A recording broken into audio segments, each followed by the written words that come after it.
கலைஞரின் குறளோவியம் அப்படின்ற ஒரு புத்தகத்தினுடைய மதிப்புரையை தொடர்ந்து பார்த்துட்டு இருக்கோம்.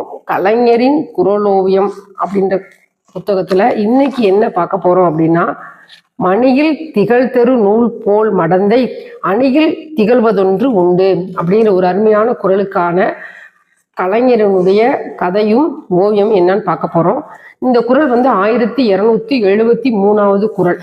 இதுக்கு ஒரு கதை என்ன சொல்றாரு அப்படின்னா, ஒரு அழகன் ஒருத்தன் இருக்கான். அவன் பாசி விற்கிறவன். அதாவது பாசி ஊசிலாம் வைப்பாங்க இல்லையா, அது மாதிரி ஒரு அழகன் அவன் கையில பூரா பாசியை கொடுத்துட்டு ஊர் ஊரா போய் தெருவா போய் வீடு வீடா போய் பாசி விற்கிறவன். அவனுடைய பேர் அழகன். திங்களூர் ஒரு ஊர் இருக்கு. அந்த ஊர்ல இருக்கிறவ பேரு ஒரு பெண் இருக்கா, அவ பேர் அழகி. அவ இவன்ட்ட வழக்கமா பாசி வாங்குறவ. இவன் புதுசு டிசைன் வந்தோடனே அந்த வீட்டுல போய் கொடுப்பான். அப்ப அந்த பெண் வருவா, அவன்கிட்ட பாசி வாங்குவா.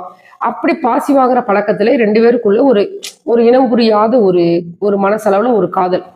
அப்ப கண்ணும் 5 நிமிஷம் தான் பாசி வாங்கும்பொழுது கண்ணும் பார்ப்பாங்க. எப்படா அவன் வருவான் அப்படின்னு அவ காத்திருப்பா. எப்படா அவ வீட்டுக்கு போய் பாசி கொடுப்பான்னு அவன் காத்திருப்பான். இப்படித்தான் அவங்களுக்குள்ள ஒரு காதல் ஓடிட்டு இருக்கு. அப்படி இது அவங்களுக்கு ஒரு சந்தோஷமாவே இருக்கு. அப்படி இருக்கும்போது கொஞ்ச நாள் கழிச்சு திங்களூருக்கு வர்றான். வரும்பொழுது அப்ப அந்த வீடு திங்களூர் அவ வீடு பூட்டி கிடக்கு. பூட்டி கிடந்தோடனே இவனுக்கு வருத்தமா இருக்கு. வேகமா கதவை இழுத்து பாக்குறான். அப்படின்னோடனே இப்ப அங்க வீட்டுல யாரும் இல்லை, அந்த பொண்ணுக்கு கல்யாணம் ஆயிடுச்சு. ஐயோ அப்படின்னு அப்படியே அவன் கல்யாணம் ஆயிடுச்சுன்னு சொல்லவும்ல அவனுக்கு ஒரு வருத்தமா இருக்கு. என்ன சொன்னீங்க பாட்டி? ஆமாப்பா கல்யாணம் ஆயிடுச்சு, நாங்கெல்லாம் கல்யாணத்துக்கு தான் போயிட்டு வந்தோம் அப்படின்னு சொன்ன உடனே இவனுக்கு ரொம்ப வருத்தமாயி அப்படியே அந்த சினையில உட்காந்துறான். அப்ப கொஞ்ச நேரம் கழிச்சு அப்படி மயக்கம் மூட்டும் போது அந்த அவன் கொஞ்ச நேரம் கண் விழிச்சு பார்க்கும்போது அந்த அழகியோட மடியில் அவன் இருக்கிற மாதிரி இருக்கு. நான் காண்பது கனவா இல்லை நனவா அப்படின்னு சொல்லி, நீங்க காண்பது நனவுதான்.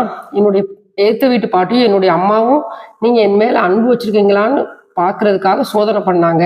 அது நாடகம் தான் இது அப்படின்னு. அப்படி அதான பார்த்தேன், நீ என் மேல காதல் வச்சிருக்க, என்னை தவிர வேற யாராவது கல்யாணம் பண்ணுவியா? பண்ண மாட்டேல அப்படின்னு சொல்றான். அது எப்படி தெரியும் அப்படிங்கும் போது, இந்த பாசிக்குள்ள நூல் போகுது இல்லையா, அதை சொல்றாரு.